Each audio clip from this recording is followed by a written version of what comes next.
So now we sit here and we just wait, and we wait, and we wait, and we wait to see which one of our elected leaders decides they may not make it to their next floor vote. I mean, that's really what it feels like. I saw the report yesterday that Mitch McConnell was found unconscious and may have suffered a heart attack at his D.C. residence before he was rushed to a local hospital last month. And this goes back to June 14th. But think about this. We've been sitting here for the last 2 weeks, and the guy who fairly recently was like the leader of the United States Senate may have suffered a massive heart attack, had EMS called to his house, and no one knew about it. And I feel like yesterday was like, oh, yeah, okay. So another geriatric in Congress got rushed to the hospital. Big whoop-de-doo. I can't believe it. Yeah. Talk about a bombshell. I mean, that's Mitch McConnell himself. A shocker, right? Said nobody ever. But this is what happens when you don't have term limits and you don't have, I believe, age limits on members of Congress. And it is another example of why we need to have them. 6:05, good morning. Happy Thursday. Thanks for joining us on KCMO Talk Radio. Congratulations, by the way, to Team USA beating Bosnia 2-0 last night to advance to the round of 16 in the World Cup. So a lot to get to there. There's also a World Cup ticket scandal here in Kansas City that we'll talk about coming up later this hour. But back to Mitch McConnell. I put up yesterday on social media, and if you've been listening to this show for any period of time, you know that I am a fan of age maximums on our politicians. Now, you might say, well, that's not totally fair because some people age differently. Some age gracefully. Some are sharper at 80 than someone else who's 65. And to my reaction on that, I would just say I don't much care. We have age minimums. You can't be president until you're 35. You can't be a U.S. senator until you're 30. And you can't be a member of the House until you're 25. So unless you want to make everything 18 when you are a legal adult, which I don't think we want 19-year-old presidents. I don't know about you, but I think I'll pass on that one. All right. Then you either have to believe there is no age maximum outside of legal adulthood, and there's no age minimum outside of legal adulthood. And I love my guy Mark Alford, right? Our Missouri congressman. But I posted this on X yesterday about McConnell. And Alford wrote back, Pete, what if a 60-year-old has a worse mental acuity than an 80-year-old? He writes here, a constitutional amendment changing the qualifications would be almost impossible. Voters decide who is fit and who isn't. He writes here, Hall Rogers is in his mid-80s and still runs an appropriations subcommittee quite handily and loves cigars, by the way. Well, I great. That's good. Okay, thank you. That's cool. All good. I mean, I'm just because the guy likes cigars, John, I don't know, so we can go smoke one with him at some point? Right. It's not necessarily good for you. But chiming in as a senior member on the staff here, I'm kind of with you. We've gotten to this point where everybody knows somebody that's older, that's sharper than somebody younger, right? But we kind of get into trouble in America where we try to tip for the exception rather than the rule. Yes, that's exactly what we do. We say, well, this guy's really, really sharp at 87. Okay, and most people aren't. Yeah, right. And the other problem here that we've got on this specific topic is that once you get in there into Congress, you are so much more likely to stay in there because you've got all this money that flows in from lobbyists and donors. It's so easy to stay there once you're in. It's hard to oust an incumbent unless you're looking at these, wacko New York City races where they're like, no, we want communists running the show here. So then if you're, just a run-of-the-mill left-of-center Democrat, you're totally screwed. But for most people, you get into the House, you get into the Senate, I mean, unless there's a massive, massive movement against you, you're going to win. You're going to be able to hang around. So it's not as simple as, well, let the people decide. The system's so broken, there's so much money in the system that if you get in there, man, it is tough to get out. It really is. And even a guy like Chuck Grassley up in Iowa. I mean, Chuck Grassley is in as good a health as you can be in for 92 years old. He apparently still goes for runs. He's a beast. He was born September 17th of 1933. Think about that.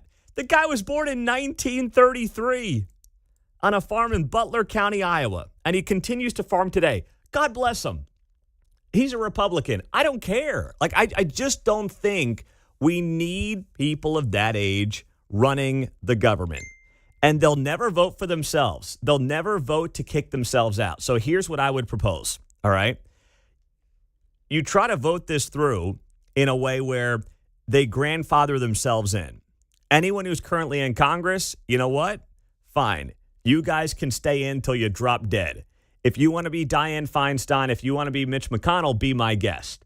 But for the rest of us, anyone going forward, no, you've got to abide by the rules. I would set the maximum at, I probably would put it at 80.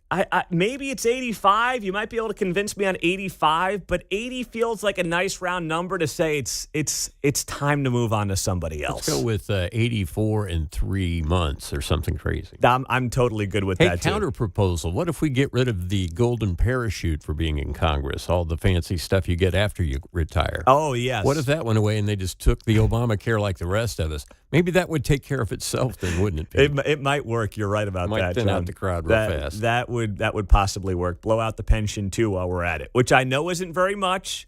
I saw Mark Alford going back and forth with some people in Missouri about the pension for Congress. I'm not sure that's a winning battle for him. Really not. He was kind of defending it. But either way, I know it's not a lot of money. It's more about the principle, though. And the alternative revenue streams that present themselves. Yes, exactly right. It's like, you think about these guys, they get out of there, and then before you know it, they're lobbying, and they're making 4 or 5 times what they were making as a member of Congress, which is just wild. I mean, I know them. They're former people here in Kansas and Missouri. You know them. I mean, they'll go from making $175,000 as a congressman, and before you know it, they're making $607,000 as a lobbyist on Capitol Hill. It's absolutely wild. So I'm praying for Mitch McConnell. Obviously, after what happened here, he was found unconscious and may have suffered a heart attack at his Washington D.C. residence before being rushed to a local hospital last month. But at the same time, it's another example of why we do need age maximums in Congress. We just need it. And you can't leave it up to the people. I'm sorry, not in this case. We have minimums. We need maximums. There's no doubt about it. It's 6:12 on a Wednesday morning here on KCMO, 913-408-7957. On the text line, Pete, 2 terms only, just like the president. No pension, no insurance, no nothing. That would be nothing as it relates to the House of Representatives.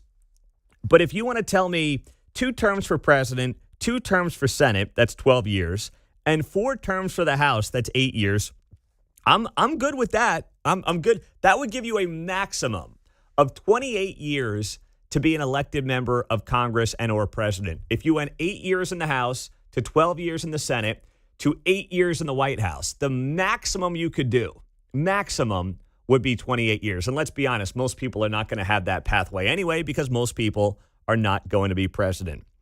But when I saw the McConnell story, I was in New York the last couple of days for this radio conference, and I started reading Bill O'Reilly's Confronting the Presidents. Like, I never finished it. I started it probably whenever it came out 2 years ago. So I just totally restarted the whole thing. And John Quincy Adams died suffering a massive stroke on the floor of the U.S. House of Representatives.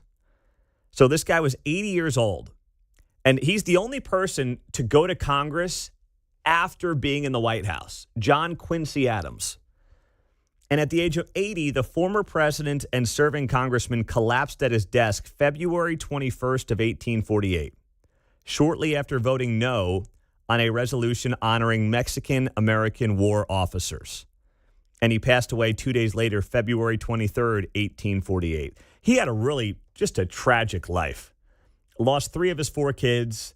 His own son was not able to make it to his bedside ahead of his death. I mean, really a very tragic, tragic life, despite the fact that, of course, he was the son of a president. He became president. But in many ways, his presidency led to Andrew Jackson, the populist movement, and a lot of the consternation that led right up to the Civil War about 25 years later. So it is a fascinating life, John Quincy Adams, even though it's really in many ways a tragic life. But I was thinking about him yesterday when I saw the Mitch McConnell story. And I'm like, how many guys and gals are we going to have this happen to here in D.C. today? You've got this guy, I think it's Tom Keene in New Jersey, who like no one has seen in months. And no one really knows why. So that happened here. I think he did reveal a depression diagnosis after a 4-month absence. So that's been strange. And he's not an old man by any stretch of the imagination, but it's another example of health impacts for these members of Congress and people just not shooting it straight for you. Coming up next on KCMO Talk Radio, speaking of not shooting it straight, what is the World Cup ticket scandal here in Kansas City? Your elected leaders have been having a ball going to these World Cup games. They're spending millions of dollars of your money, and they're reaping a lot of the benefits while you just sit there and wait for some crumbs. We have those details and who broke the news next here on KCMO.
The fun's not done after Mundo in the Morning. Hey, it's Kevin Keatsman. Join me for Uncanceled at 10 o'clock right here on KCMO Talk Radio.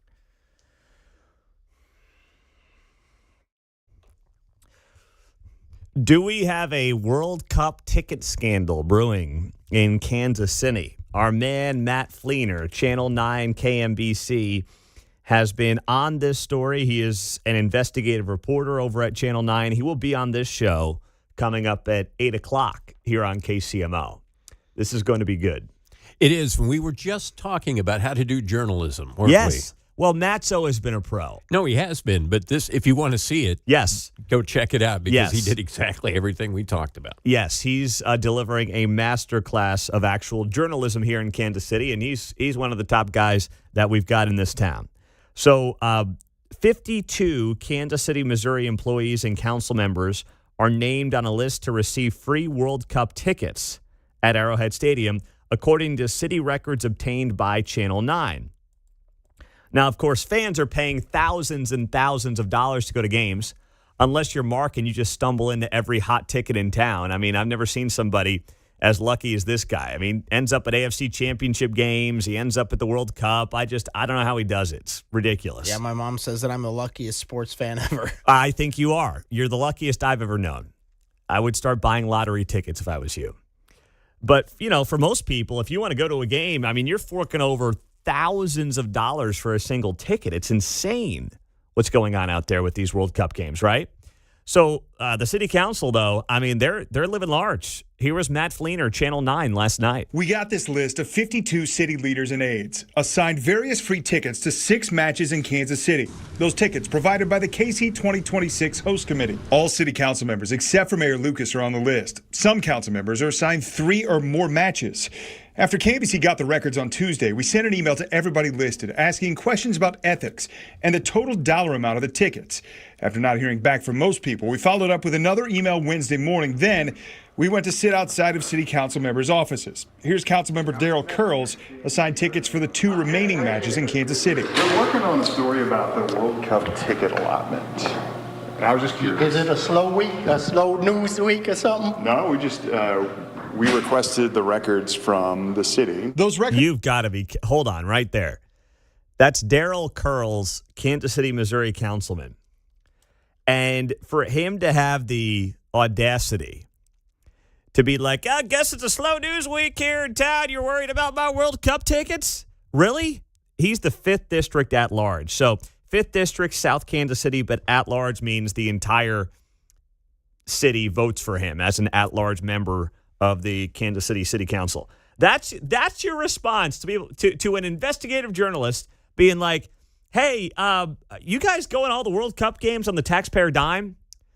We've already paid millions of dollars to bring the World Cup here, and now we find out that you guys may be getting tickets. There are some ethical questions around that, and your initial response is, well, it must be a slow news week. You guys are investigating our alleged corruption. Yeah, I don't think that's how you really ingratiate yourself to the taxpayer and to the common Kansas City citizen. That is not how you do it, Daryl Curls. I hate to break it to you, big man. That's not it. That is how you do journalism. You include the response. Yes, absolutely. Yep. It was a great job. Flener reaches out. He follows up via email. He says, these bums aren't responding. I'm going to where they work. And then he gets them on tape with just an absolutely awful, awful, awful response if you're Daryl Curls. If you want to go to PR Management 101 school, that response from Daryl Curls is exactly what not to do when you're talking about a Kansas City councilman getting asked about why the entire council is getting just handed World Cup tickets, and the distribution of nearly 150 tickets largely leaves out city rank and file workers. Like if they were auctioning these off or raffling these off to the run-of-the-mill water department guy, the KCMO cops, the fire department, whoever, rank and file, I kind of might be like, all right, that's kind of a cool perk of working for the city. But no, that's not what's going on here. Instead, 52 city employees and council members are the ones named on a list to receive the World Cup tickets for free. And, they're mostly the people at the top of the food chain. It must be nice. Here's more from Matt Flener. Records also show top department directors getting tickets, largely leaving out the city's rank-and-file workers.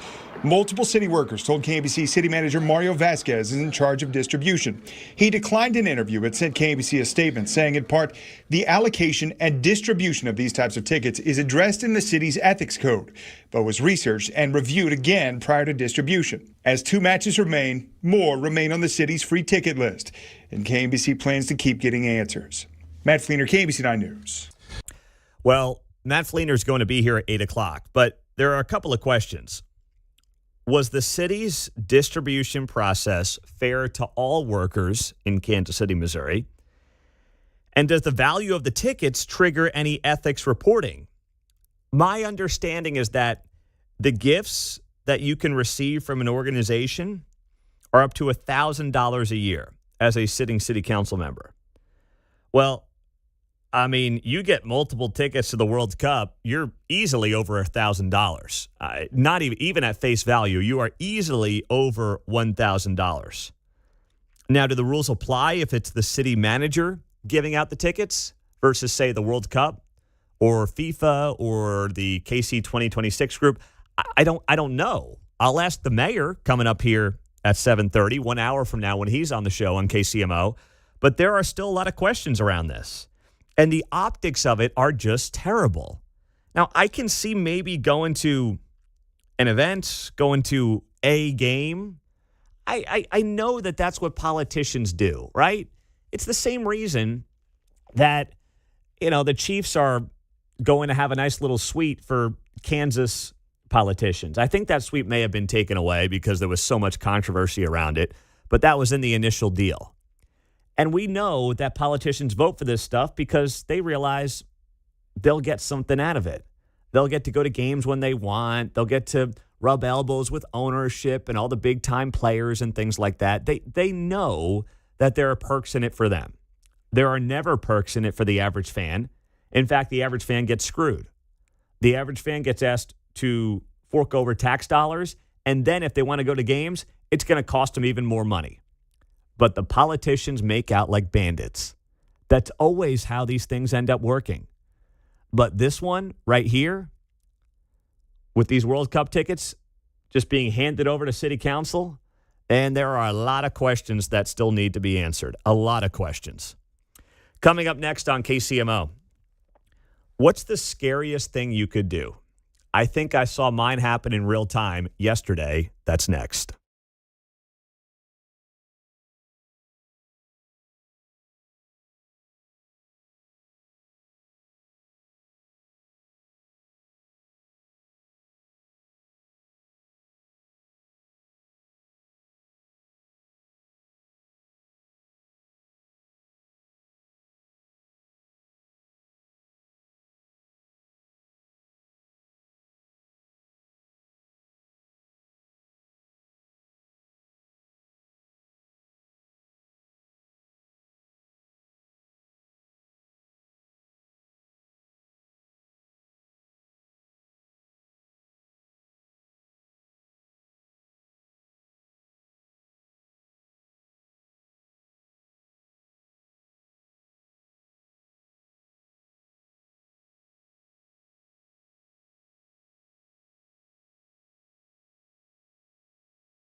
Vince Colonnese here. Join me for your lunch hour from 11 to 2 on 95.7 FM, KCMO Talk Radio.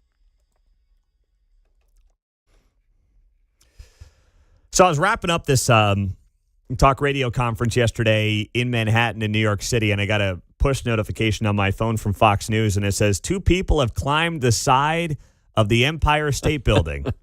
And I'm like, I should go check that out. I was about 10 blocks away. But, I was in the middle of a conference, so I decided I really didn't have time. Then I had to get to the airport. But I was literally 10 blocks away from, these 2 people climbing to the very top of the Empire State Building, John. Travis and Taylor. No. They're busy over at the garden, probably. Yeah, she's trying on her 7th outfit for Friday night at the big wedding. And Travis is probably like, I got to change at how many times in this wedding? Holy smokes. Only Taylor Swift could make a dude change at a wedding multiple times, like Travis Kelce may have to do come Friday. But it turns out that these are 2 professional climbers. And they got to the top of the Empire State Building. They got to 1,454 feet above the ground. And they did an Instagram stunt. And then what happened? Well, you had a proposal happen. At 1,454 feet above street level, Angela Nicola, 33 years old, and her beau goes by Ivan Vanya Birkus on social media. He's 32. They were the ones who got to the top of the Empire State Building. They had a banner that read, "When the power of love beats the love of power, the world knows peace." Such a nice man. Ah, wow. That's so sweet, isn't it? And then they got engaged atop the landmark at about noon. I can't think of anything that would horrify me any more than being at the top of the Empire State Building. I would fall out of pure fear and nerves. And I was thinking about this last Friday when we took the girls down to Silver Dollar City. Now, my kids are only 7, 5, and 2, right? So they didn't do any crazy rides. There's this one thing that they could do with Dad. They were tall enough to do it with me, where basically we sit in these 2 chairs next to each other, and then we pull this rope to get to the top of the ride, which maybe, I don't know, maybe it's 75 to 100 feet off the ground. And I got up there, and I'm like, oh, man. Oh, gosh. Oh, boy. I start to kind of wiggle in my seat a little bit. And, my middle one's like, this is awesome. And then my oldest one is like, oh, wow, this is kind of scary. Even going to the Shields Ferris wheel. Yeah. I'm kind of like, I never like it when I have to stop at the top of the Shields Ferris wheel when they start letting people off. I'm always like, oh, man. And I always say to the kids, don't shake this thing. Do not shake this thing on me one bit. Don't do it. And they usually oblige. But I was thinking about this yesterday. This would be my worst nightmare. And I'm getting worse with heights the older I get. I don't know why this is happening to me, but the older I'm getting, the less I like anything to do with heights. And I don't realize it typically till it's too late, till I'm stuck on a Ferris wheel with the kids, or I'm doing some, kid ride at Silver Dollar City that's not actually all that scary, but I just can't stand it. And I don't know why it's happening. But this couple, they live in New Jersey, and yes, they were taken into custody upon reaching the ground. And they were later charged with felony burglary, reckless endangerment, and criminal mischief, as well as misdemeanor raps of possession of burglar's tools and criminal trespass. They were awaiting arraignment late yesterday. Had some footage on the TV, and they're up there on the antenna thing, right? Yes. They're on that structure, and all of a sudden there's a cop comes climbing into the picture. I'm like, now who drew that straw? Go up and get him, Oh, that's hysterical. It was. They literally had a cop up there. Oh, my gosh. So they went up to get him rather than waiting for him to come down, per se. Oh, on the text line, Pete, you're not a professional climber, so of course you'd fall. I know. I'm just saying I would fall not only because I'm not a professional climber, but because I'd be scared to death being up there. Yeah, you get that dizzy vertigo thing. The first time I went to Arrowhead Stadium and walked into the upper deck, you come out the little tunnel and you're like, whoa, I'm on the edge of the world here. Yes. It's very steep there in the upper deck. That of is Arrowhead, so... but you get that feeling. You're going forward on over your skis. That is so true, John. You're right. I saw a fan last week. I didn't see it live, but fell at the Netherlands game in the upper deck. Didn't fall all the way down, but fell downstairs onto people. Oh, no. That just makes me nervous. One time I was at I've been to the top of the Eiffel Tower, been to the top of the Space Needle, but those have like little windows around it. But I still don't want to look at the end. I'm still about a foot back. Whew, yeah, I'm with you guys there. I'm totally with you guys. 913-408-7957. That would be my worst nightmare. I mean, I don't care how much I loved a girl. If she said to me, we got to go to the top of the Empire State Building to get engaged, I'm out. I'm done. Sayonara, see you later. I mean, I know that there's only one person on this planet that we are intended to spend the rest of our lives with. I'll just call it quits, okay? I will stay single forever.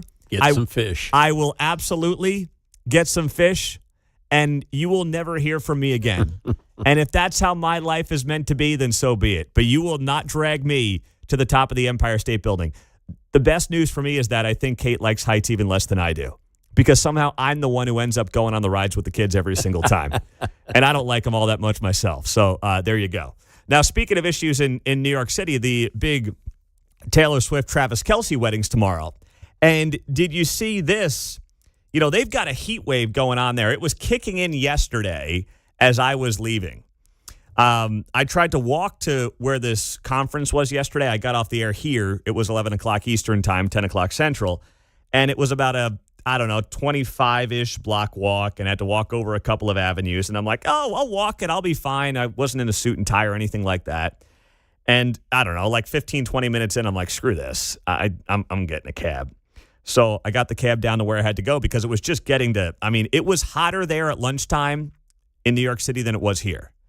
I saw it was 90 here. It was 93 there.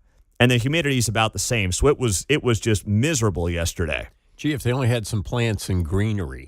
Yeah, I like comparison. Good news is they have plenty of AC, at least for now. But if Mayor Mamdani has his way, everyone's going to be setting their AC to 80 degrees. The new mayor there put up a post yesterday afternoon saying, New York, it's hot out there, and the power grid is working overtime to keep us cool. Set your AC to 78 degrees. Turn off the lights and electronics you're not using and unplug when you can. He says our city is doing its part too, maintaining the 78-degree rule in our buildings, dimming or turning off our lights during peak electricity demand, and asking private partners to do the same, and powering down non-essential equipment. He says a stable grid means the AC stays on and lives are saved. You're telling me, are you kidding? You think Taylor Swift's going to have that AC on 78 in Madison Square Garden coming up tomorrow? There is not a chance that Taylor Swift is going to have the Garden set at 78 degrees tomorrow for the biggest day of her life when she's changing half a dozen times into different outfits. Not a shot. Not a shot. Is 78 degrees really AC? Yeah, I agree. I would argue it's not. Close enough to 80 for me, like you were saying. I would say it's not, okay? I get a little glowy at 78. I'm with you. The only people I know who can handle 78, my parents. And I don't know I don't know if it's something with their blood thinning or something like that. I don't know what it is. But I'm like, I don't know. There's no AC in this house at 78. I'm sorry. I agree with you. There's no air conditioning at 78 degrees. But the biggest event happening in New York City is tomorrow at what is dubbed the world's most famous arena when Travis and Taylor are going to get married. And basically, I think the mayor's timing is terrible here because what he's really doing is he's asking poor people in the Bronx and in Queens and in Brooklyn to set their AC to 78 while Travis and Taylor are going to use more air conditioning than hundreds of thousands of people combined who are sitting in their shoebox apartments around New York City. It is classic let him eat cake from, a guy like Zoran Mamdani, a good old communist who's all about collectivism. But meantime, what it's really about, it's about those at the lower rung and those on the lower end of the socioeconomic income scales to do their part while the rich get to do whatever they want. And the guy who claims he's there for the little guy is not going to do squat when it comes to the billionaire pop star marrying the multimillionaire football player in the most prominent wedding that's happened in that city. I don't want to say ever, but certainly in a very long time. And I find that awfully rich. I really do. No pun intended. So, and by the way, I don't think Travis and Taylor should have to set the garden at 78 degrees. I don't want them to. If she wants it set at 68 degrees, let her be. But don't tell everybody else to crank the AC to 78. While like I know, the garden's going to be set at a nice, cool 70 degrees, I'm sure, for the next couple of days. Come on, spare me that. And I did see, too, no cameras allowed at the wedding tomorrow. So I'm sure we'll get some photos, but they will be professional photos that will get leaked to the media by Travis and Taylor's team. That's my prediction. Our top 6 stories in the 6 o'clock hour, we call it the 6 at 6. That's coming up next right here on KCMO Talk Radio.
from the nation's heartland. You're listening to Mundo in the Morning on 95.7 FM, KCMO Talk Radio. 6:49 on a Thursday morning here on KCMO Talk Radio, 95.7 FM. Just after 7 o'clock, I'm going to get to some of the top moments from the Johnson County chair debate that took place the other night.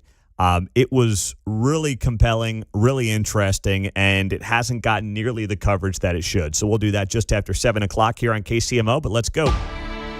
It's time for the 6 at 6 on KCMO Talk Radio.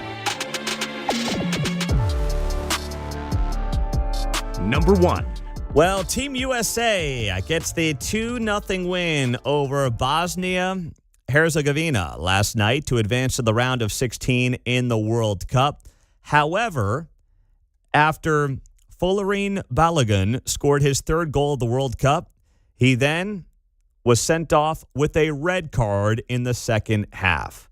What does that mean? That means he is going to miss the quarterfinal matchup in the World Cup. There is no appealing it, despite the fact that most people believe this was in no way, shape, or form worthy of a red card. And he is considered, the best player? Is that right, fellas? He's the best player on the team, or at least the best goal scorer on the team? Yeah, definitely. Oh, man. All right. So that is a total bummer. Total bummer. But you know what?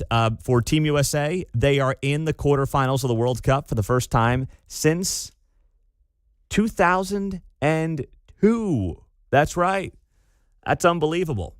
So that's exciting stuff there, and Team USA having its best soccer World Cup in quite some time. They'll be underdogs, but they have the depth this year where they could pull off the upset against Belgium, I think. Okay, so Belgium, and that's coming up on Monday, correct? Yep. All right, very nice, very nice. Well, congratulations, Team USA. That game last night was out in California, and they'll be staying out west for the game against Belgium. That is in Seattle.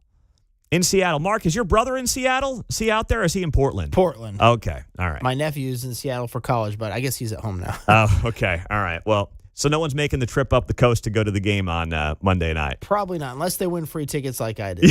Then they'll drive up there for it. That's right. That's right. All right. We'll keep it going. Number 2. Next up, let's go to this story. Mike Kehoe, Missouri governor, has signed the 2027 budget. And that was done yesterday. Governor Kehoe signed the budget. It is totaled to be $50.7 billion. Yeah, that's a big one. Mike Kehoe says after several years of historic growth in spending, the budget funds smart and necessary investments while also taking an important step towards right-sizing government to ensure Missouri remains positioned for long-term success. For fiscal year 2028, Governor Kehoe said the state faces a projected shortfall of more than $500 million. So they got to find some things to cut. They did find some things to cut in Kansas City. Some of those, well, not cut, but some of the vetoes that Mike Kehoe issued included $100,000 for Juneteenth in Kansas City, $100,000 for the Bruce R. Watkins Cultural Heritage Center and State Museum, $625,000 for the Workforce Pre-Apprenticeship Program in Kansas City, and $500,000 for the World War I Museum. Those are some of the vetoes that came from Governor Kehoe. Number 4. Oh, I skipped number 3. Number 3. All right, number 3. Let's start there. Children's Mercy Hospital said doctors have treated 2 patients for fireworks-related injuries this week. One of the patients suffered an eye injury while lighting a punk, and a teenager suffered an eye injury because of a smoke bomb, according to the hospital. Both patients were treated and ultimately released. So we're getting set for America 250 this weekend. Talk to the kids. Do not have them out there being knuckleheads, dropping off fireworks and doing all these crazy things, that they could be doing. Just do not have them dealing with those potential risks. And I know that everybody wants to do it. Now, I'm not a huge fireworks guy in general. We may stop by World War I this weekend. They got the big show happening, by the way. It's still on despite the FIFA Fan Fest going on down there, so don't be scared off by the Fan Fest. They're going to do the big fireworks show this weekend down at World War I. But make sure if you're doing your own show, Kids got to be safe. Number 4. Let's go to KCK. And in KCK, the story here is that a shooting involving a police officer left one man dead yesterday afternoon. No officers were injured. KCK Police Department responded to a family disturbance just after 4 p.m. near North 84th Place and Leavenworth Road. Someone called the police reporting that a family member, later identified as 24-year-old Bruce Charles Thomas, was threatening him.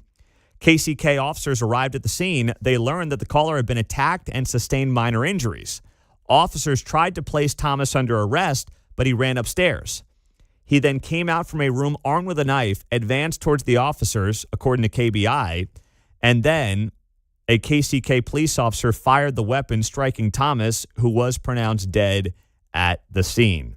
The Kansas Bureau of Investigation is handling the investigation, and once that's complete, KBI said the findings will be presented to the Wyandotte County District Attorney for review. Number 5. On the other side of state line, KCMO, the ticket scandal that was broken last night by Matt Flener of Channel 9. 52 KCMO employees and council members are named on a list to receive free World Cup tickets at Arrowhead, according to city records obtained by Channel 9 KMBC.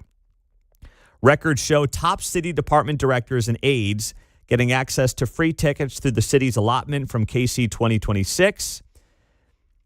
Showed that all of these tickets were for the top folks, plus one guest, and they were largely leaving out the city's rank and file workers. Matt Flener from Channel 9 will be here at 8 o'clock. We'll follow up with him on that, and we'll hear from Mayor Lucas coming up at 7:30 on this story. Number 6. And lastly, in hour 6 at 6, Dunkin' Donuts. I guess they're just Dunkin' now. Dunkin's America 250 Eagle Cup is sparking collector frenzy as fans race to snag one. I'm a big Dunkin' coffee guy, so I may have to get my hands on one. I actually walked by a Dunkin' Donuts yesterday in New York City, but it had like all this Barbie stuff outside. It was like, Barbie Dunkin', come on in. But you couldn't see behind the windows, so I didn't want to like walk into a drag show or something. I didn't know what was going to happen.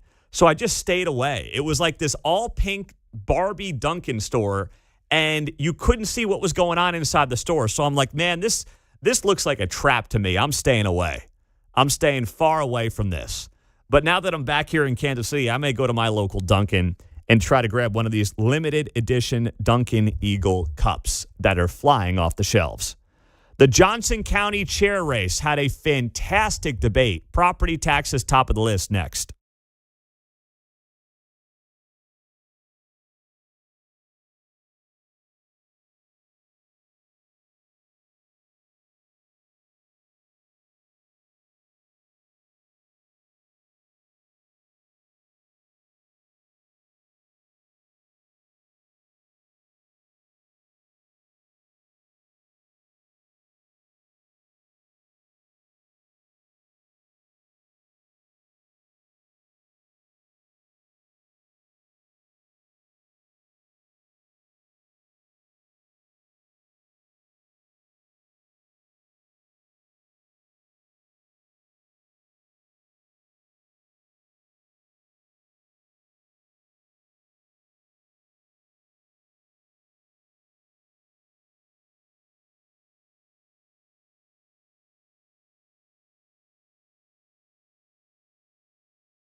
Yeah, it's a little hot, nice and steamy. Good morning, 7:04. It is great to have you here on KCMO Talk Radio. So 2 days ago, there was a debate between the three people who want to be the next Johnson County, Kansas chairperson. You had incumbent Mike Kelly, Karen Crnovitch, and Gene Senesac. So 2 of those 3 will go to the runoff after the primary on August 4th. Kelly's all but a shoo-in to get to the primary or get through the primary. So it's really a question as to who he's going to go up against. As the incumbent, he's going to get there, right? And they had this debate a couple of nights ago, forum, whatever you want to call it. Johnson County Post put it on. I thought Karen Crnovitch won the night. And I didn't think it was all that close.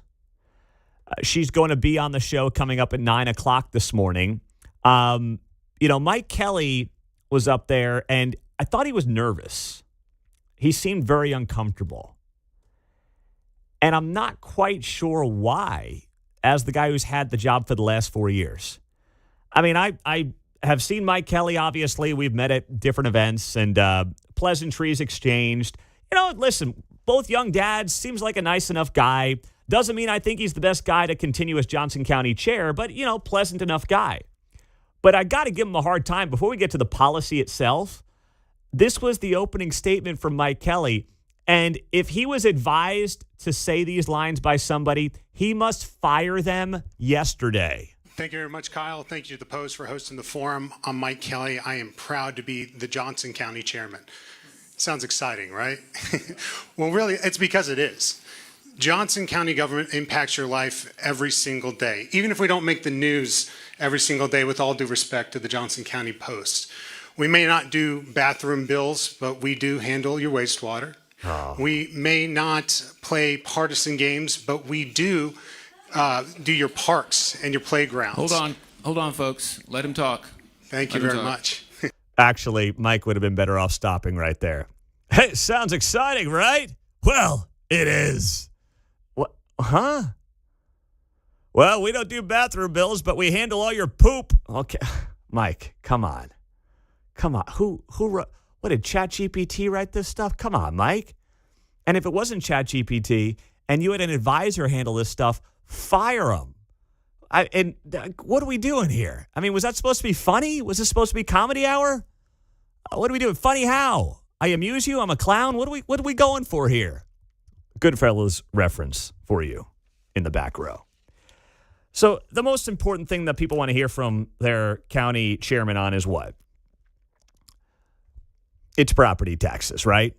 And we've had this conversation as to the property taxes in Johnson County continuing to spiral out of control.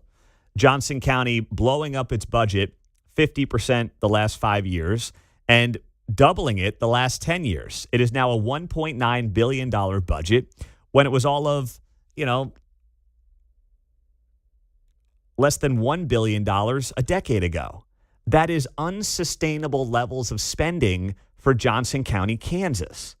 And what I want to hear from Mike Kelly on, and we had him on the show last week. You can find the interview up on the podcast if you want to go back and hear it.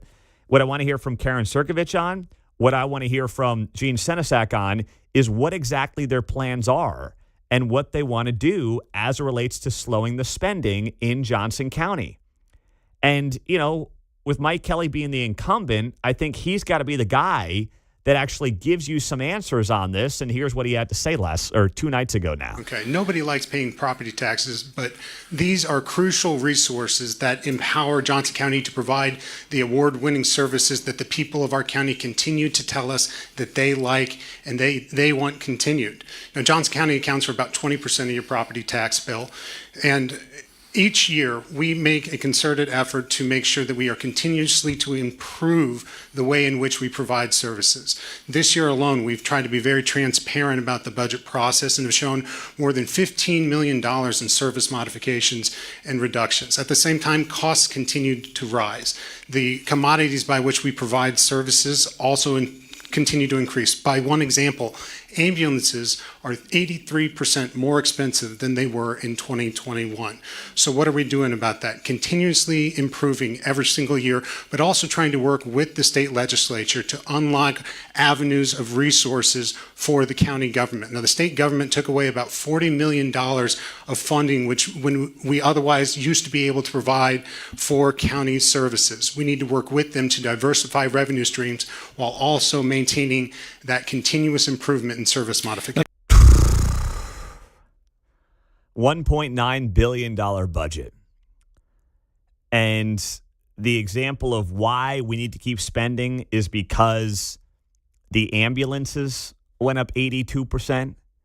The $300,000, maybe $500,000 ambulance in Johnson County went up 83%. That's going to be the trigger point of the $1.9 billion with a B dollar budget. The maybe $500,000 ambulance. You got to be kidding me. You couldn't find a better example than the ambulance? And then on the back end, the chairman notes the $40 million he says the state took away. That is wildly misleading. What happened here is that back in 2016, Johnson County voters approved a 1/4-cent public safety sales tax. What was that for? That was to fund a new county courthouse in Olathe, the medical examiner's facility, and other public safety capital projects. That tax expires next year. So the county commission voted to put a renewal or an extension on the ballot. And they were going to use that for things like mental health crisis intervention, sheriff's operations, corrections. And Chris Kobach, the state attorney general, said that state law basically said they couldn't just use that and roll over that tax for other things that they wanted to do at the county level. That was the attorney general's opinion. And by the way, the law backed him up. So to say the state took away $40 million or they're facing a $40 million hole, it's like, no, you should have been preparing for that tax to expire because that was for infrastructure projects. That's what the citizens approved it for. You wanted to keep the sales tax going for other different projects, and the state law doesn't allow for that. That's not the state blasting a $40 million hole in your budget. That's disingenuous. It's completely disingenuous. So here was the follow-up from Chairman Kelly. How would you respond to readers who say the county's current level of spending is wasteful and unsustainable? You marked how there were things that you had to pay for. You mentioned EMTs in particular. One reader who emailed us a question pointed out that budgeted expenditures have nearly doubled over the past decade, far outpacing population growth. What do you say in response to those criticisms? Well, like I said, the state government has already taken away so many of the different levers that we have utilized to fund local resources. We need to get back to a more balanced fashion of not only property taxes, but fee-for-service or revenue generation in things like our Parks and Recreation District, which is more than 50% enterprise. So there's more that we can be doing, and we need the state legislature to partner with us in allowing those other avenues of resource to be able to adequately fund the services that, again, people continue to tell us this is what they want. There's nothing about reining in the spending from the chairman. Nothing at all. And, listen, I know that Mike Kelly and I, and probably many of you, have a different worldview as to what the role of government is. That's fine. That's America. But you got to at least give us a kernel of something when the budget's grown 50% the last 5 years and doubled the last 10 years, when that is in no way what's happened to the Johnson County, Kansas population. No way. You got to have something. I mean, at least when you're preparing for a moment and a debate like this, just have something to say, you know what, we can rein in spending here or there. Even if it's not a big thing, you throw people a bone. Instead, I heard a lot of, well, it's the state's fault. Well, the state won't give us enough money. Well, no, the money was coming from the taxpayer, by the way, and it was a violation of state law per the attorney general to just roll that sales tax over that was intended for infrastructure to go into other things that you want to pay for.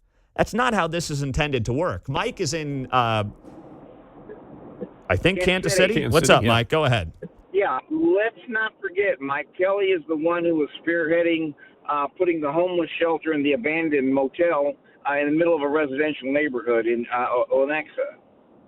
You know, remember all that controversy? Yep. At the what was it, a And he's the Motel one that 6 or was behind something? it. Yeah. Yeah, the guy's La woke. Quinta. You know, he wants to keep his woke points. And, you know, with this increase in the budget, I think there needs to be an audit to find out where that money's going. You know, like you said, we didn't double the county in that part of town in that period of time. You know, we need to know where every penny of this increase is gone. You know, woke people have been known. Remember Minnesota, they kind of find funny ways to do things with taxpayers' money. Well, that's a good point. I'm not sure we got full-blown Minneapolis going on here, but I appreciate it. But, you know, it all starts with, a 1,000-mile trip starts with the first step, remember? Well, yes. Thank you very much there, Mike. We've got our first cliche of the morning, 913-408-7957. That's the text line. That's the studio line here on KCMO. So I really think that, listen, Mike's the favorite. He's the incumbent, okay? But the property tax issue has got people bent out of shape across the county. Republicans, Democrats, independents. And Mike Kelly's got to have a better answer for it than, well, we're getting screwed by the state. Because first off, it's disingenuous. And two, it's just, frankly, an excuse when you break down the numbers. When they're building what seems like a Taj Mahal every couple of years, you see the health department building a college in Ridgeview. Holy smokes. Look at that thing, man. When projects like that seem to be, you know, the most important thing to the county, along with, yes, personnel growth in a big way, you got to ask yourself, where can you cut? Now, what are the opponents saying about this? We'll get to that, plus your reaction, 913-408-7957. Are you fed up with Johnson County spending? It's a very simple question. Pete Mundo on KCMO. All right. Well, when it comes to being loyal, I'm loyal to Hy-Vee. Why? The Perks Plus membership is well worth your time. You get free grocery delivery or express pickup, plus more exclusive benefits and savings. I can throw the kids in the back seat, don't have to go into the store. Sometimes I like to because they burn off a little bit of energy. But if I'm in the rush, I just got to get it done. Get on the Hy-Vee app. They do the shopping for you, or they can deliver right to your house. If you need to enroll, start earning all the benefits, go to Hy-Vee.com/perks today.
From Overland Park to Parkville, you're listening to Mundo in the Morning on 95.7 FM, KCMO Talk Radio.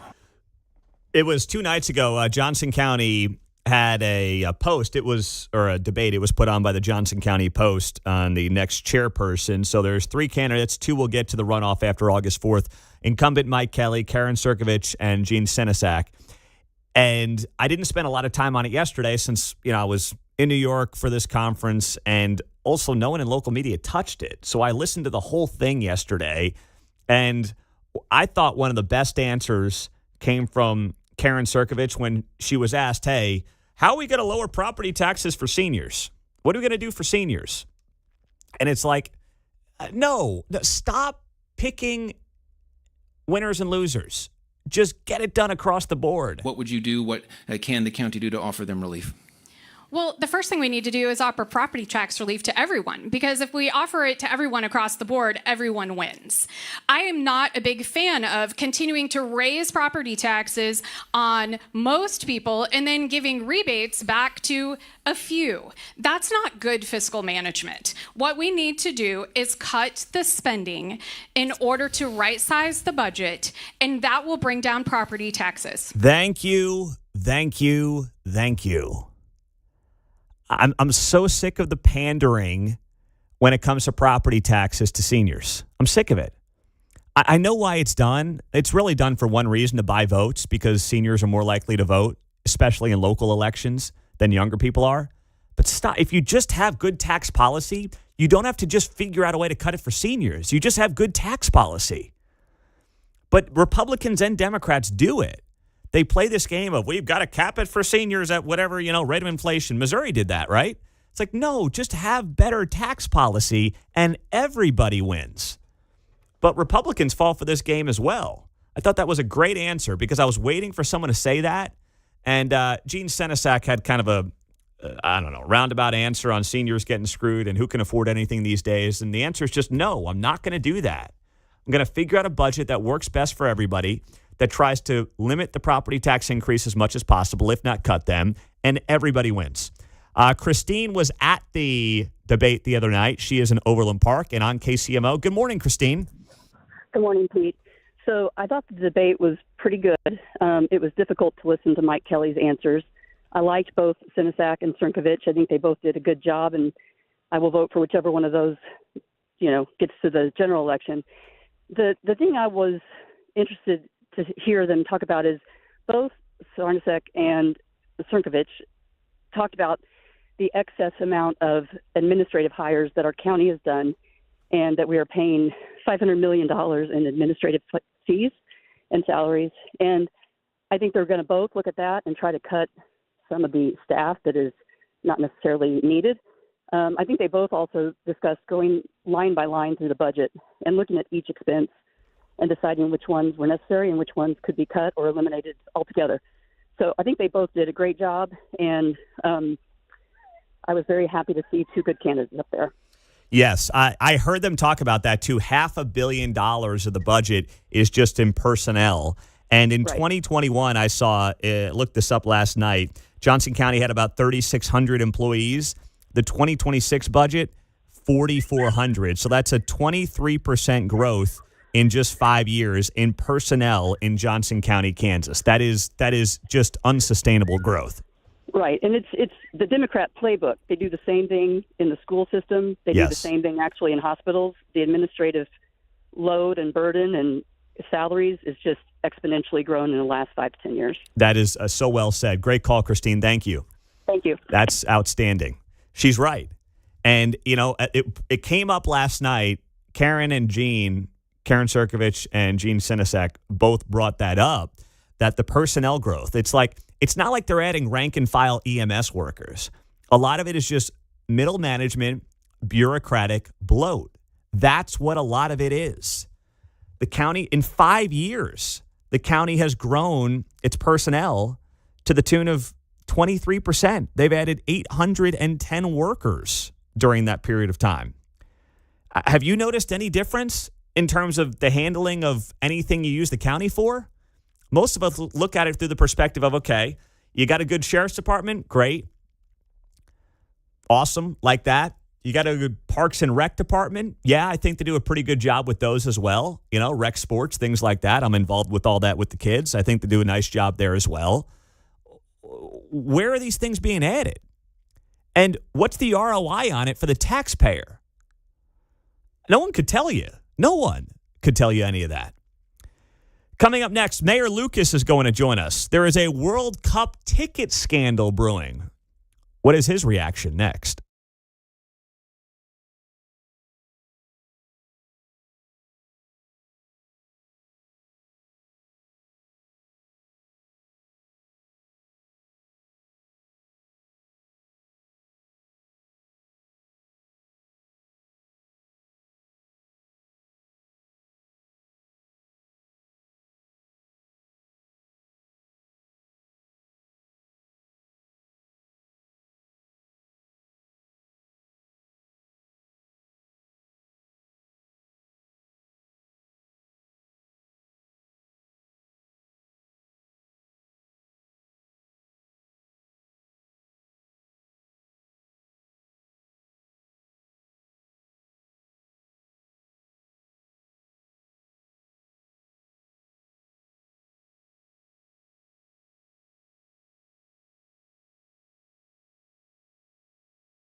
From Smithville to Shawnee Mission, you're listening to Mundo in the Morning on 95.7 FM, KCMO Talk Radio.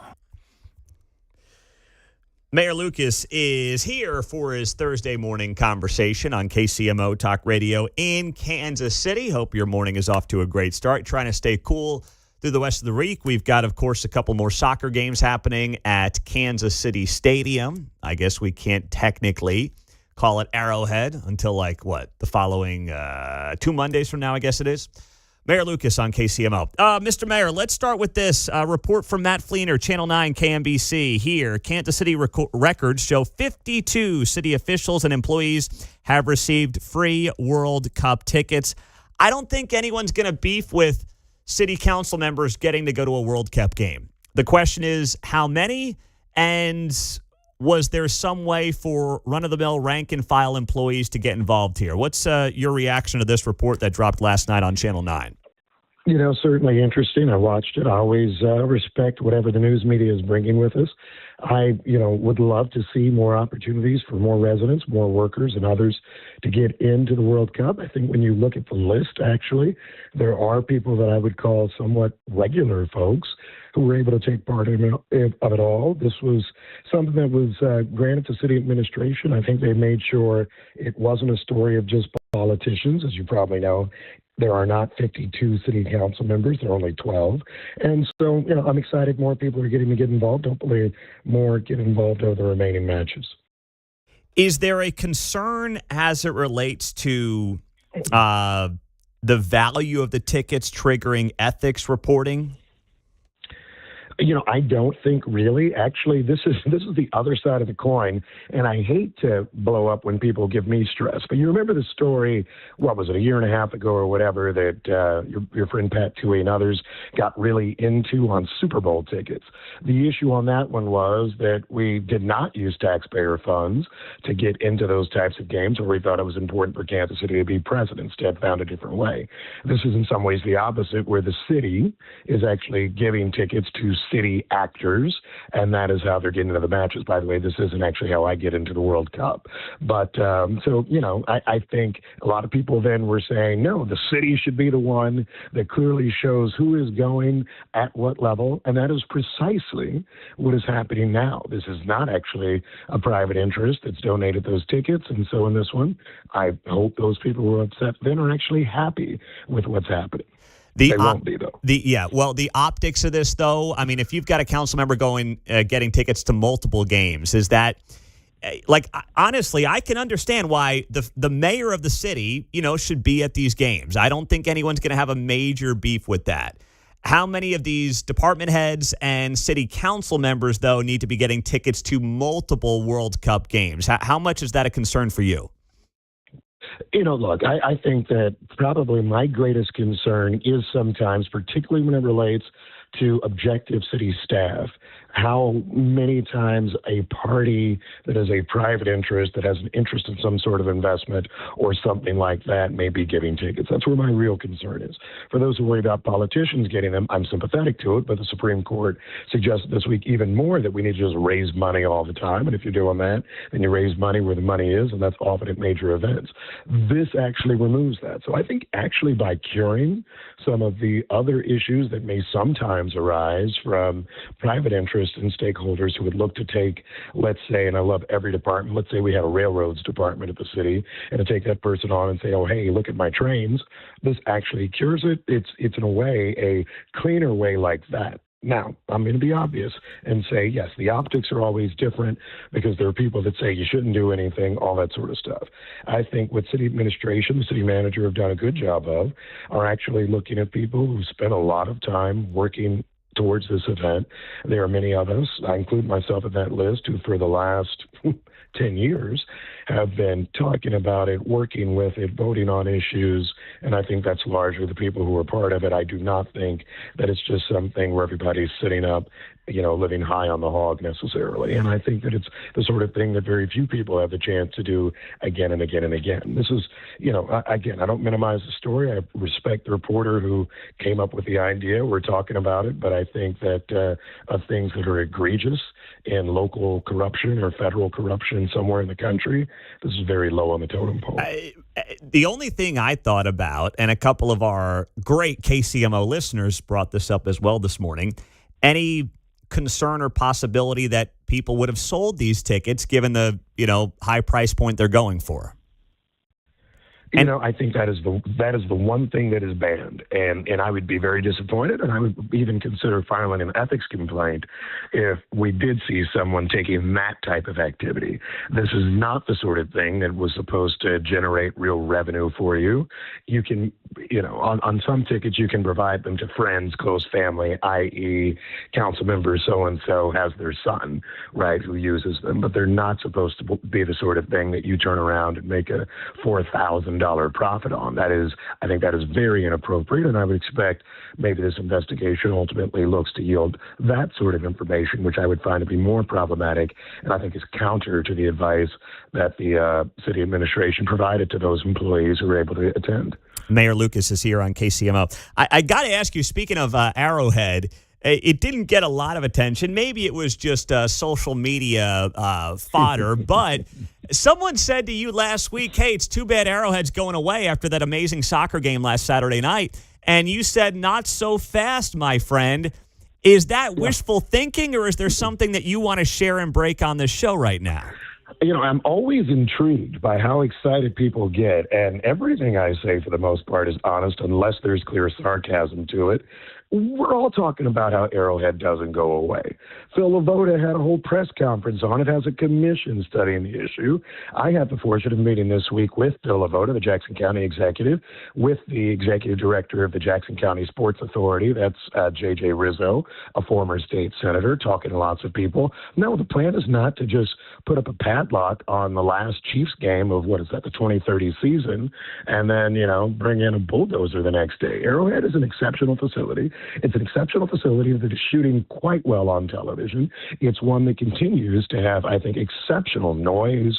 It has a great environment. And I say this, having been at the FIFA matches, I'm sitting next to people from all over the world who are saying this is pretty cool. The only difference is the Jerry World probably has 15-foot ceilings in their suites, where these still have pretty respectable ones, but aren't quite that extreme.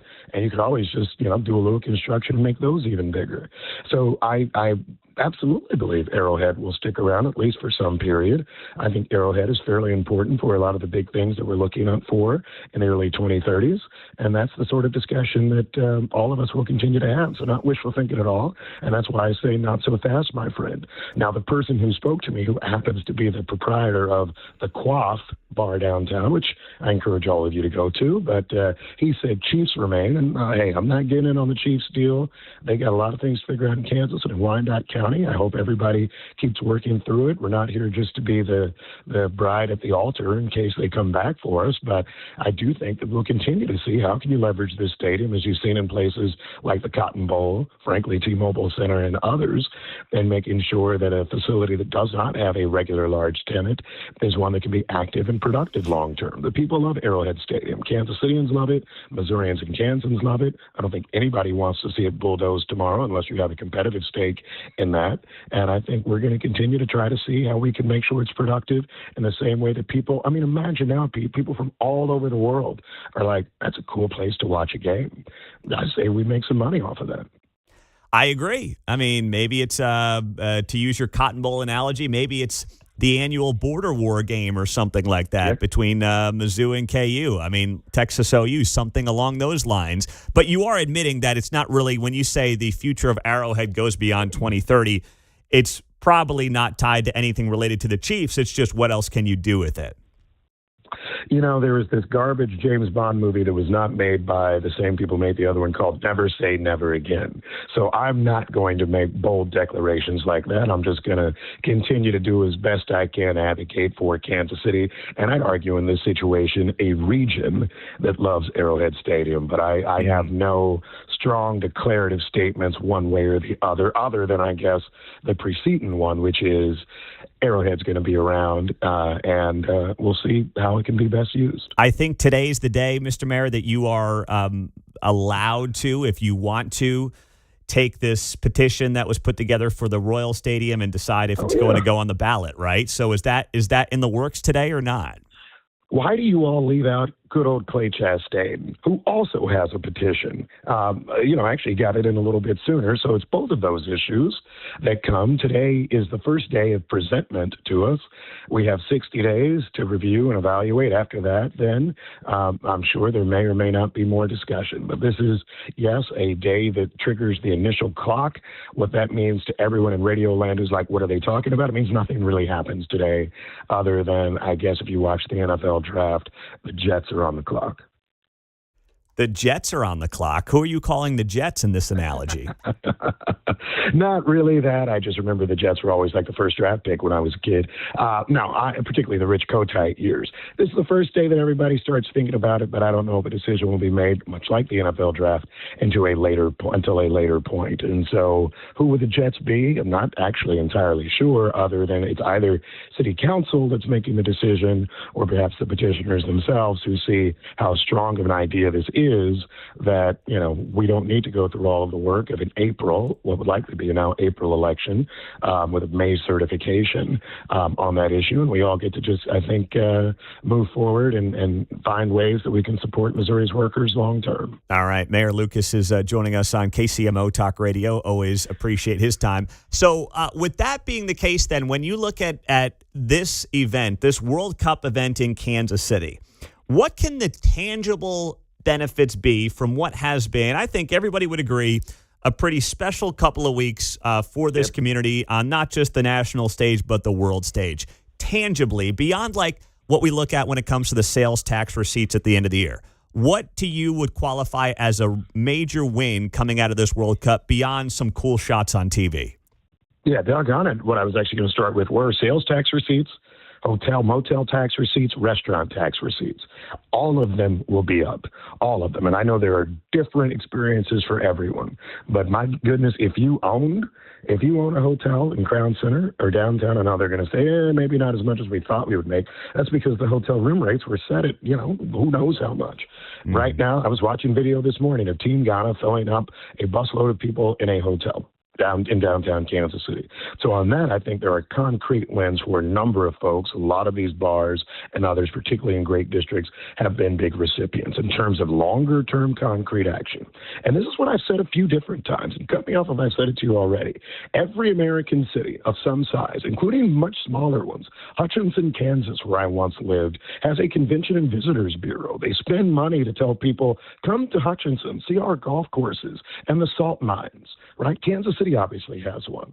This is the best tourism marketing and promotional and conference marketing that will ever exist for us unless we do it again, right? And so the tangible benefit is that I actually want somebody to quantify what is the marketing value, how much we gain from business leads. And I will say this because I don't live in Olathe, Kansas, or Gardner, right? I was talking to a Dutch executive last week who was saying, we're thinking about expanding our company. Sorry, New Jersey. They were like, New Jersey's gotten too expensive. Regulation is tough. We own land near New Century Air Center. I was pitching for Northeast Kansas and saying, we're a great environment. People love living here, good affordability. You have a great workforce. Maybe it's hard to move the people from New Jersey, but it's worked for Pete Mundo. I didn't mention you, but I did say that. Those are the sorts of leads that we are taking out of this. That is why this is such progress from a business perspective, and it's why something like this, to me, is an unmitigated success. Don't believe the naysayers, because there's a negative end of everything. I enjoy realism, but at the same time, cut out all the joy and the excitement and 20,000, 30,000 people marching through the streets safely in downtown Kansas City last week. Look at the revenues that will be hit in particular industry sectors, the largest, busiest days in the history of KCI Airport, which is making all of those operators money, and look at the fact that in our conference attraction, our business expansion for all of Missouri and Kansas, you got a plus. This is huge for Kansas City. It's a great success. I'm incredibly proud to have worked with others to bring this to KC. Well, last thing, speaking of the Northeast, of course, our homegrown own Travis Kelce, Taylor Swift getting married at Madison Square Garden tomorrow. At the same time, as a Mamdani man, as you've dubbed yourself on the show, he wants the air conditioner set at 78 degrees. So how's he going to do that at the Garden this weekend for the big wedding? What's your advice to the mayor? I assume to my good friends, and I'm a fan of Travis Kelce. I'm a fan of Taylor Swift. I think they've been great. Met them both good human beings. I think maybe they can help enhance the cooling at Madison Square Garden, or perhaps whatever rental rate I imagine they're paying to James Dolan and others who own or at least control MSG. Maybe they'll all work out a deal. I think, Pete, this is a place where the private market will work it all out. I don't think the mayor needs to be concerned, and I'm sure there is probably, not unlike Arrowhead Stadium, a private management agreement where, in the same sense, the Chiefs run just about everything that happens at Arrowhead. I'm sure the Knicks or the Rangers and their interests control everything there, so the mayor can jump in a pool again in his suit, a look that I love as well. Yeah, I did see he took that from you. He did full suit, though. He didn't have the bathing suit with the suit top. He went full suit, so maybe that's next for you. He's a young man compared to me. He'll realize that the cooler legs allow you to still look business up top. That's a great point. All right, Mr. Mayor, thank you very much for the time. Appreciate it. We'll see y'all. Have a great weekend. All right, you as well. Mayor Lucas on KCMO Talk Radio. There you have it. 913-408-7957. Jobs report just dropped. What are the numbers? What does it show? Next.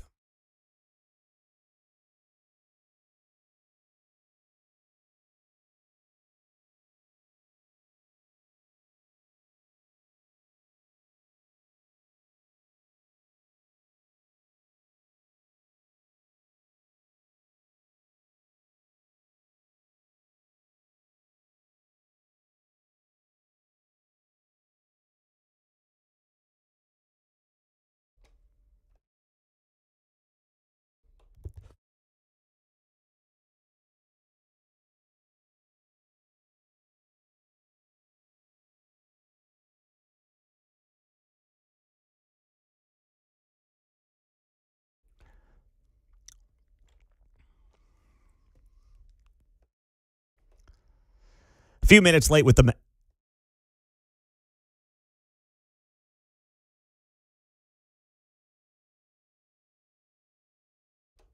A few minutes late because of the mayor.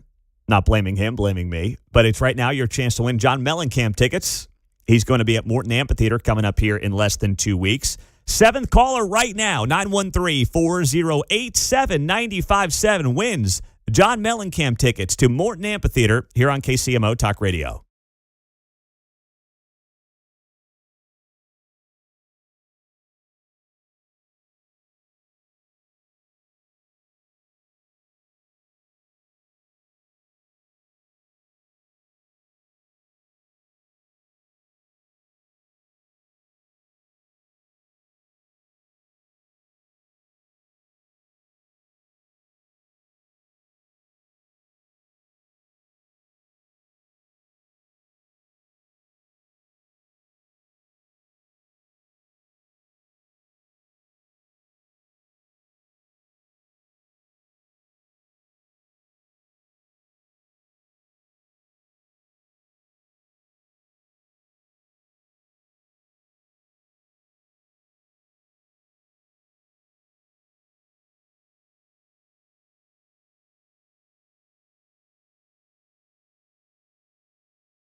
Coming up at 10 o'clock, it's Uncanceled on KCMO Talk Radio, right after Pete Mundo and Mundo in the Morning. U.S. economy adding 57,000 jobs. I'll get to the details on this coming up here in a second. John, who won the Mellencamp tickets? Pam in Fontana, number 7 this time around. All right, Pam, Congratulations. Next chance to win with Keatsman at 10:45. 2 more chances tomorrow, 7:45 and 10:45. Is he just John Mellencamp now, or has he used the Cougar thing? No, that's been gone for some time. Okay, it has. Yeah. All right, very good. Well, congratulations on the Mellencamp tickets, and next chance in less than 3 hours with Kevin Keatsman. So the U.S. economy added 57,000 jobs in June. This just came down earlier in the half hour when the mayor of Kansas City was on the show. Now, the expectations were for 114,000 jobs being added in the month of June. So it came in well below expectations. The unemployment rate fell, though, to 4.2%, below the expectations of 4.3%. Now, you might be saying, why would the unemployment rate fall when the jobs numbers came in below expectations? My only read on that is that people are dropping out of the labor force. If people are out of the labor force, they don't count against the unemployment number. And if you haven't been looking for a job for, I think it's 6 months, then you no longer factor into the calculation. And also, May's jobs numbers were revised down by 43,000 jobs. So the labor market is still in a fairly volatile situation right now. Now, what does that mean? What's the market impact right now? Stock market actually likes the news. Now, if you're asking yourself why the stock market likes the news, that's because a weak jobs report makes it less likely that the Fed is going to increase interest rates. The market does not want interest rates to go up because then money would move from the stock market, which feels like the only place you can get some kind of ROI, into, say, money markets or something else where you can just get 3, 4, or 5% at some point with no risk, right? So the treasuries are getting boosted by this in a big way. Stock market obviously is liking the news as well because they just don't want to see really an increase in interest rates. So the 2-year treasury note fell after the data on the notion that the Federal Reserve will hold off on hiking interest rates under these current labor market conditions.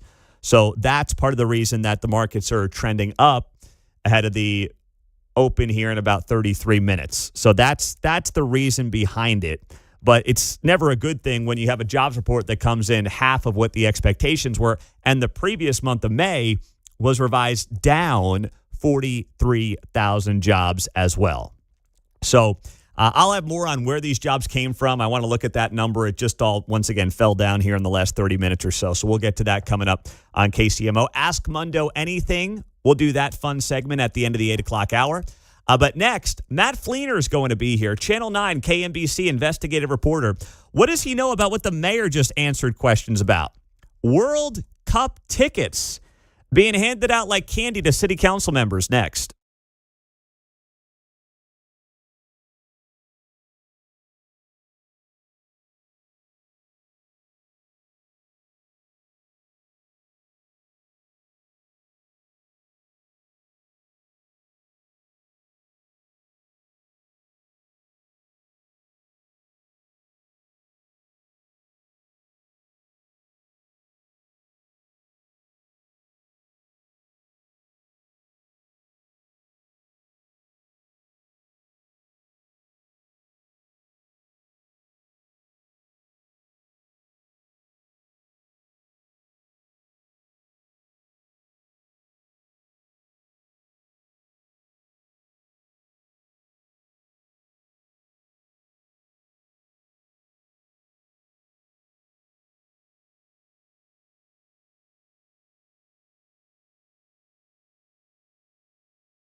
Great reporting last night. Matt Flener, Channel 9 KMBC, is now joining us here on KCMO. The headline, Kansas City records show 52 city officials and employees received free World Cup tickets, according to city records obtained by Channel 9 KMBC. Matt Flener is joining us on KCMO.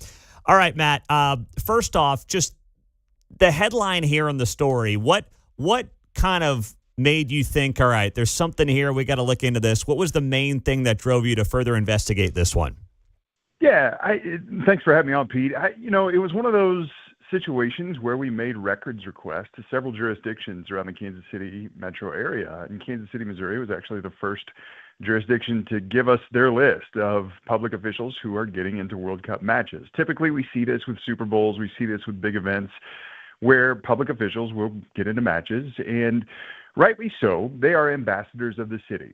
The mayor, for instance, you had him on earlier. He's an ambassador of the city, and I don't think people would knock the mayor for, going to World Cup matches to represent the city. But what we found on this list is that there's several city council members, 8 in fact, who are going to 3 or more of the World Cup matches. And we've seen stories, we've covered stories here on KMBC, where people are paying thousands of dollars to get into these matches. And so, we're not saying right or wrong in any of these situations, but it's now up to the public to decide, hey, is this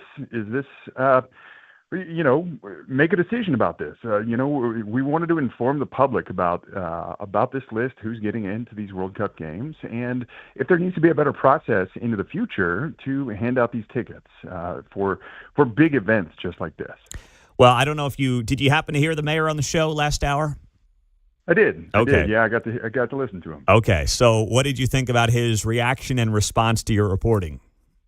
I actually thought the way that he explained, the city manager handing out the tickets, I do think it's a clean process. I think nobody is faulting an employer giving out tickets or giving out perks to their employees. We know employees in the city work very, very hard, and they have worked hard to bring the World Cup to Kansas City. I think the question that we've seen and the feedback we've gotten to this reporting is why wasn't there a lottery system, for people who move cones or keep the water flowing, the sort of the city's rank and file workers. Largely, those rank and file workers are left off this list. There's a few folks who aren't paid the 6-figure salaries who are on the list, but largely these are department directors, city council members who are on the list to get into the World Cup. So with that being the case, what about, and I brought this up to the mayor, as you probably heard, is there a way to figure out whether or not someone may have tried to sell the tickets they were gifted? It's a fair question, and I think you just have to go ask folks. We've been told by some of these people on the list that, the tickets were non-transferable, and, that's why they actually went to the games and realized, hey, we can't transfer these tickets. But yeah, I would be curious to know, and I'm always taking tips if there's somebody that maybe sold their tickets that were on this list, or any other list where government officials receive tickets for free. I would be curious to know if they've made a profit, and if they haven't, and if they just went to the games and enjoyed it, and great, yeah, that's fine. But ultimately, at the end of the day, I think we made this records request.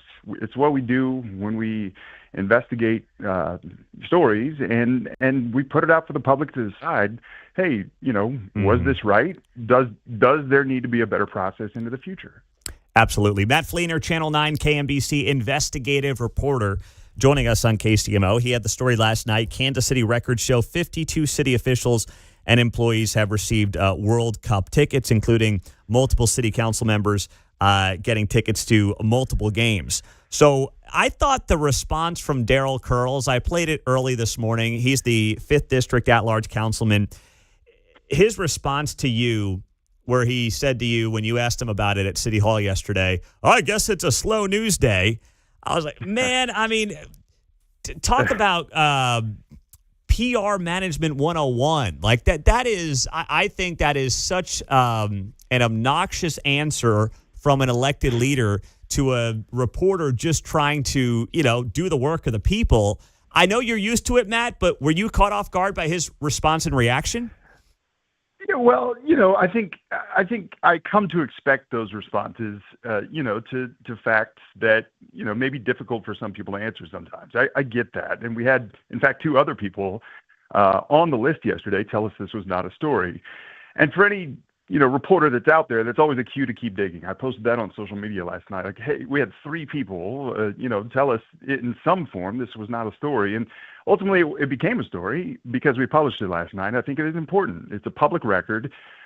These are public officials. And I do believe that it is important to shine light on, on records, on facts, and make, hopefully let the public decide, hey, was this right? Like I said earlier, does there need to be a better process? Does there need to be a better way for handing out tickets for big events just like this into the future? I was going to say, where does this investigation go for you next? I think for us, that's the question we'll just keep asking to city officials, into the future. And I'm not sure we're ever going to see the World Cup in Kansas City again. Maybe we will. And I think people would say it has been a success and it has been fun to follow. I'm not a huge soccer fan, but I have had the games on. I think it is a really cool thing for Kansas City. But does this help hone processes, as we go forward with big events, big conventions, events at the T-Mobile Center? Does there need to be a better way for employees with government agencies across the area to get access? And the city does talk about equity and fairness and making sure that everybody is treated fairly. And I think this is an opportunity for the city and other cities around to say, hey, how can we reward employees who are doing day in, day out work, and not necessarily just the top department directors or the city council members? Yeah. Matt Flener, Channel 9 KMBC. Matt, great to have you on the show as always. Keep up the excellent reporting. I appreciate it, Pete. Thank you so much. All right, there you go. Matt Flener on KCMO Talk Radio. Always a good job. Now, some of you might say, well, this happens all the time. I mean, the people who are going to get the tickets are those at the top of the food chain, whether it's a private company, public sector, whatever it might be. I think it's different. In a private sector business, okay, if the boss and the boss's friends get tickets to a game, what are you going to do? Private sector. You don't like it? Leave.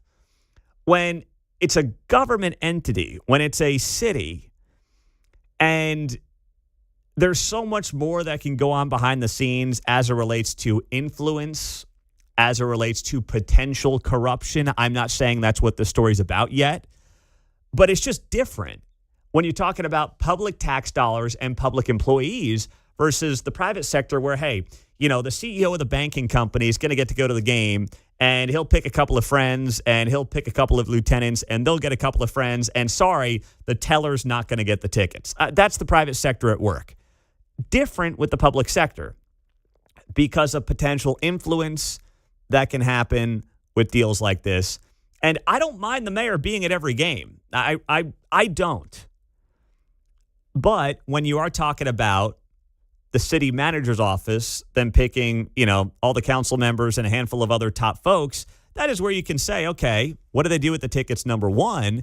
And then number two, is there something else there as it relates to regular employees not getting involved? Right. I saw the story, and my question, how many tickets? I thought, if we're talking about 24 tickets, okay, maybe the whole group goes and they get the suite or whatever. But when you look at the list and you see the totality of it, you're going, I think there was room for more distribution here. Yes, exactly. That's it. You're right. There definitely appears to be more room for distribution on this story. 913-408-7957 is the text line, and the studio line here on KCMO. On the text line, Pete, I can't get too worked up about city officials getting soccer tickets. All right, well, we're done with that then. That's the good news for you. We're moving on. Okay. I'm not sure our goal is to get you to worked up, per se. But I don't want to get you worked up. Yeah. I got enough things to get you worked up over. Okay? I'm totally fine not getting you worked up over this. But the story's over for now. I'm done with it, at least for this hour. Karen Crnovitch is running for Johnson County Chair. She will be here in studio just after 9 o'clock on KCMO. Tomorrow morning, Andrew Giuliani's back in the studio. Third time for him coming back on the show. Of course, he's running the FIFA, the task force for the White House. He's back in Kansas City for the game tomorrow night. he's going to stop by the studio. He really happened here with Andrew Giuliani. He was in New York, and he's like, it's too hot in New York. I'm coming to Kansas City. That's what he decided. So next, we have a special guest in the studio we have not mentioned all morning long. Who is that person? We'll tell you coming up.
Vince Colonnese here, and I'm coming up at 11 after Kevin Keatsman on 95.7 FM KCMO Talk Radio. On the text line, just talking about the World Cup tickets, who was getting them at City Hall. On the text line, Pete, I'm more offended by the Kansas legislature giving themselves a luxury suite at the new Chiefs Stadium.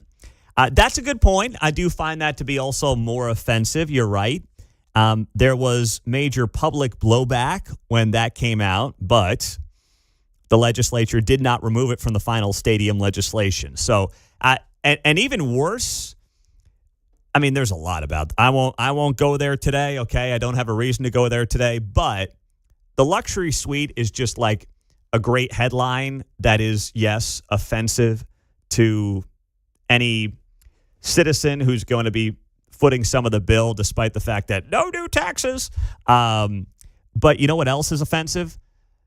The fact that the Chiefs have a seat on the Sports Authority, which you know is going to be such a dog and pony show. In Jackson County, the Chiefs don't have a seat on the Jackson County Sports Authority. They shouldn't. It's an oversight, basically governing body. I know the people who have been on it and are on it right now. And it works pretty well. The Chiefs are going to be on the authority that's supposed to oversee them. Have you ever heard anything as bizarre as that? You really think, like, Mark Donovan's going to be at a Sports Authority meeting and anyone else is going to tell the Chiefs what to do? Jackson County does. I know people on that Sports Authority. They do a pretty good job trying to be like, no, we're in charge of the complex on behalf of the taxpayer. You're not going to tell us everything that you want and bully us into doing whatever you want to do. They do a pretty good job. On the Kansas side, I mean, that thing is going to be just for show. I'd like to solve the puzzle, Pete. Yeah. Thumb on the scale. Just a little bit. Just a little bit. There's so much on the deal that, you know, that kind of gets buried in it, but it is ridiculous. Absolutely ridiculous. All right, our special guest in studio this morning. Drum roll, please. Mark's daughter, Brielle, is here for a Bring Your Daughter to Work day. She got up with Mark at, 5 o'clock this morning, dragged herself in. 4:45. The alarm went off, and she is in here watching Mark work his magic on the board. And after 2 hours and 22 minutes, she is dying to get into radio, I can tell. Right? She just can't help herself. Mark, this is now her career choice. I let her push the rejoins button a couple times, and I think it's gone off well so far. I think she was better than you, Mark. I believe so. I think you're in trouble here. You're in real trouble. All right. Well, say hello, Brielle, if you don't mind, on the other side there. Hi. Are you liking the radio deal here? Yes, it's pretty fun. Okay. All right. Very good. Very good. At her school, she runs the soundboard for her plays and musicals, so she has a little experience behind a board. Oh, wow. Next thing you know, she's running the sound for the church on Sundays. Before you know it, she's running the board here at KCMO, and Mark's out of work. That's going to be a tough day for you. I'll retire, and she'll take over. We'll keep it in the family. Brielle can produce, have Claire do the show. John can find one of his grandkids to, be the executive producer. We'll just go around and around. Re-record Taylor Swift's 30th album. Right? Re-record that one. Oh, that'll be funny. We'll get Spencer Keatsman in here for the midday show. We'll just keep it all rocking and rolling in the family. Hey, that's what goes on in politics, right? I mean, Don Jr. is going to be president. We'll just keep it going on down from here. Mini me in the morning. Yeah. Oh, that's funny. Very nice. Well, it's good to get some younger blood around here, around the business, around the industry. And it's exciting to have, one of our own in studio, learning the ropes. I like it. Very fun. Getting up's the most impressive part, too.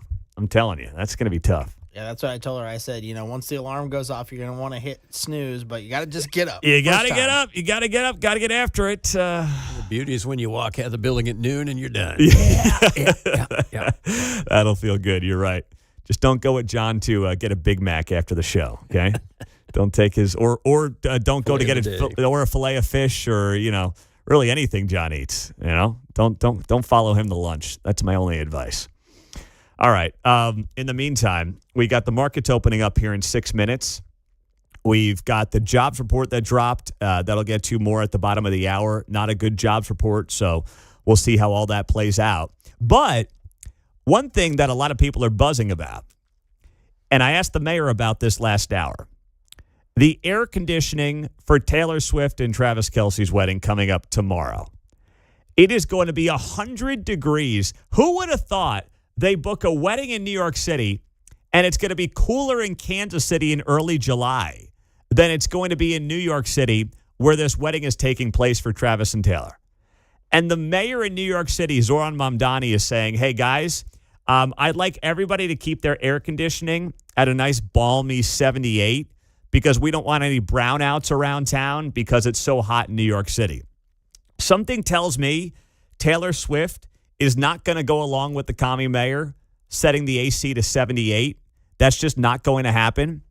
You know, she's got multiple outfits planned for tomorrow, according to TMZ and other reports in the New York Post, page 6. They've got a whole castle that they are configuring for inside of the garden.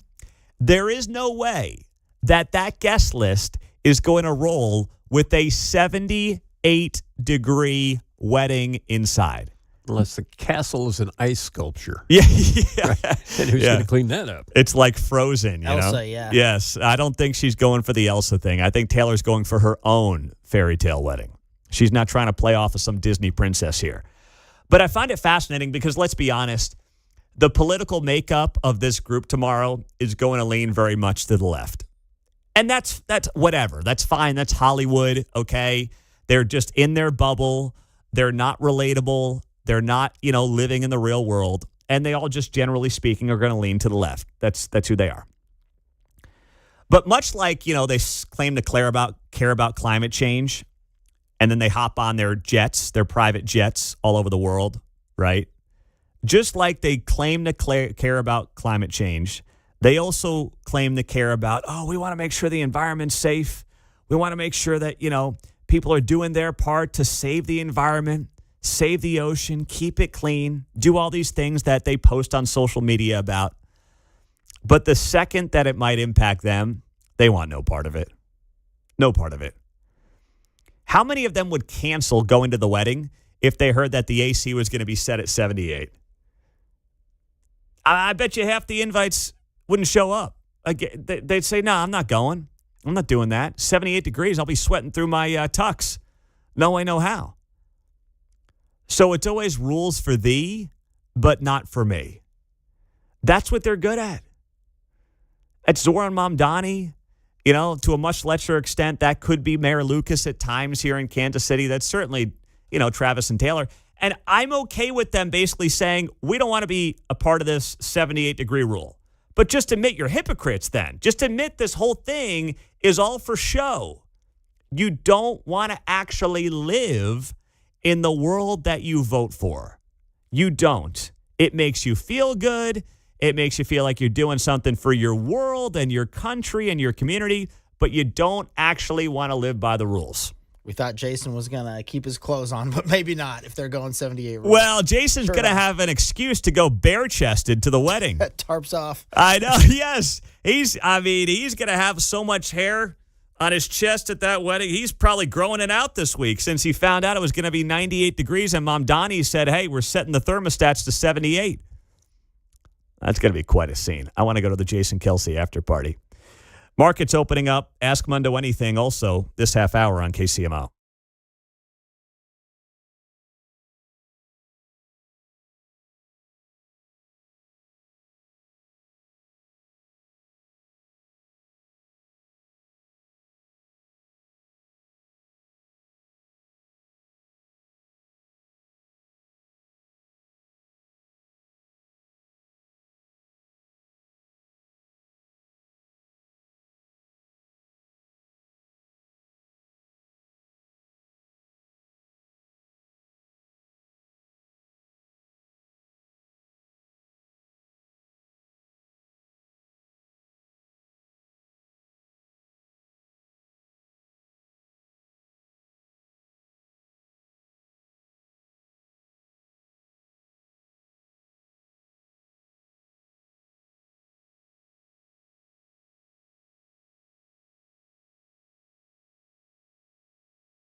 From Lenexa to Lee Summit, you're listening to Mundo in the Morning on 95.7 FM, KCMO Talk Radio. Markets just opened up to the green. Dow up 262 points, S&P up 30, NASDAQ's up 81. So they're all up about half a percentage point or so. And that comes in the wake of last hour's jobs report. Shows that payrolls grew just 57,000. And the expectations were for 115,000 jobs getting added. They also revised down on the monthly number for May, back down 42,000 jobs in May. The numbers got revised down. So the reason the markets are up in part is because the markets don't want to see any interest rate hikes, and some of these volatility, as I guess you'd call it, in the labor market, a good thing for not wanting interest rates to go up. So that's part of the reason that is happening. Now, where did the jobs come from? I'm looking at this on the Bureau of Labor Statistics. And, I just like going right to the source here and not looking on Twitter or looking on, CNBC or Fox Business or whatever, and just going to the Bureau of Labor Statistics and seeing, okay, where are the jobs going? What are they, going towards? So here's what it shows for the month of June. Employment continued to trend up in professional and business services, social assistance, and healthcare. Employment in leisure and hospitality declined. Employment in professional and business services trended up in June, up 36,000. The industry has added 172,000 jobs since a recent low in October 2025. Social assistance added 25,000 jobs, primarily in individual and family services. Employment in healthcare continued its upward trend at 22,000, but at a slower pace than the average monthly gain over the prior 12 months. In June, hospitals added 9,000 jobs. Leisure and hospitality, employment declined by 61,000 in June, reflecting weaker than usual seasonal hiring. Is that a sign of maybe a slowing of travel? Is that people not vacationing maybe as budgets may tighten up a little bit? It could be tied to all of that. So those are the things that were driving a lot of the labor market here over the last few months. So I don't think it's a disaster that the numbers came in half of expectations, but it still shows there's volatility in the labor market, and that's going to have to be figured out here in the months to come. Hopefully, with the war winding down, gas prices coming down, hiring will pick back up in the months to come. We'll get to Ask Mundo Anything here in a few minutes. The property tax issue in Johnson County continues to get a lot of attention, and it should. You're going to be electing a new Johnson County chairman coming up. Well, not a new one. You may reelect Mike Kelly, but Mike Kelly's back on the ballot, most likely coming up here in November. And 2 nights ago, there was not a debate, more of a forum that took place between Mike Kelly and his two opponents, Karen Crnovitch, who's going to be here at 9 o'clock, and Gene Senesac. And obviously, the issue of property taxes is top of mind for everybody in Johnson County, Kansas. The question is, what are you going to do? Where are you going to cut? Mike Kelly was asked multiple times, what do you want to do to kind of rein in the spending? Because Johnson County's got a budget of $1.9 billion, and that's up 50% from 5 years ago. It's double where it was 10 years ago. And one of the issues that came up was the reserves. Where do you actually want to see cuts as it relates to Johnson County, Kansas's budget? Karen Crnovitch said this 2 nights ago at the Johnson County Post Forum.